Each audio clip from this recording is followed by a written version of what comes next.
What struck me first was how beautiful this game is. It's much, much better than what you see on YouTube. Everything have an absurd amount of details. You feel the developer's passion in every single part of it. The cutscenes are amazing. Some looks like a moving piece of art. The city looks like a real place. It feels like the city exists besides the player. Like, even if you're not there, the city would keep running. The combat. I usually don't like this style of combat, but I really like this one. The effects amount is on point, not too little, nor blindly. Enemies' HP amount is just right. Difficult is also well balanced, not too easy, not too hard. Each character has one regular attack, one skill, one ultimate. It may seem too little in the beginning, but the thing is to balance them out with parry, dodges, and change characters at the right time. It feels a little like a rhythm game.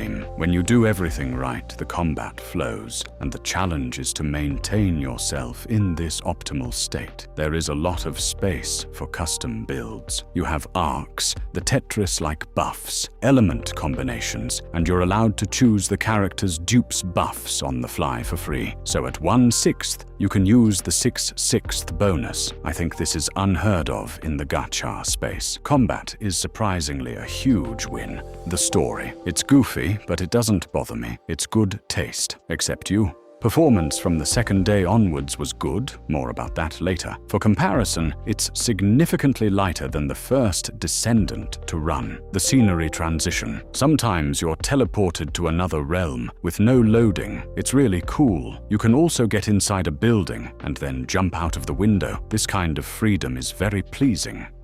Voice acting. Usually I don't like English dub, but for the first time I have no complaints. Everyone sounds natural and believable. It was really well directed, except you. The dungeons of the main story are really cool and different. They are always unpredictable. Radio music. It feels like there is not a single bad track in this game. It's the first time I want to stay on the car to keep listening. The soundtrack is fire. The gacha system. I think this will single-handedly make a lot of people give this game a chance. The only thing that is harder to get are skins, but I think this is a fair and very well thought system. I hope more games get inspired by. The bad. Alright, keep in mind, this opinion is only related to the beta. Those critics may not be applicable to the final version. That said, there is no many bad things about this game. Like minor lip sync issues, especially when you jump dialogue, the character may speak with the mouth shut. The cutscene resolution. Some cutscene seems to be in a lower resolution or bitrate. Would be cool to have an option to download all cutscenes in the same quality as the intro cutscene. Confusing progression bars. In the beginning, I got a lot of confusion trying to understand the progression bar's rewards, but the main reason was naming. The exploration guide acts more like an achievement system, but they also have an achievement tab that acts more like a collectible system. I think they should consider changing the names to avoid confusion.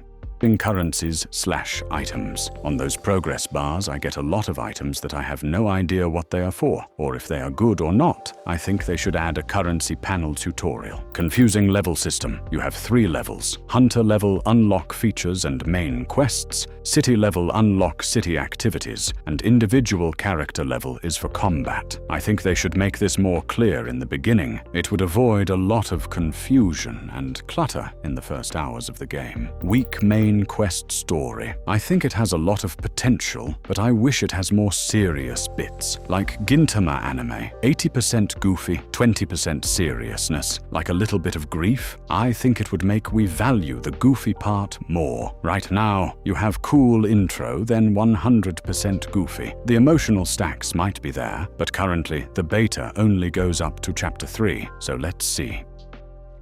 The ugly. Shader compilation stutter. I don't know if it was a bug, but shaders were compiling in real time, so in the first day, I got stuttering every time I saw a shader for the first time. Then I don't know if the bug were fixed, or I had already seamed all shaders, but from then on it was silk smooth.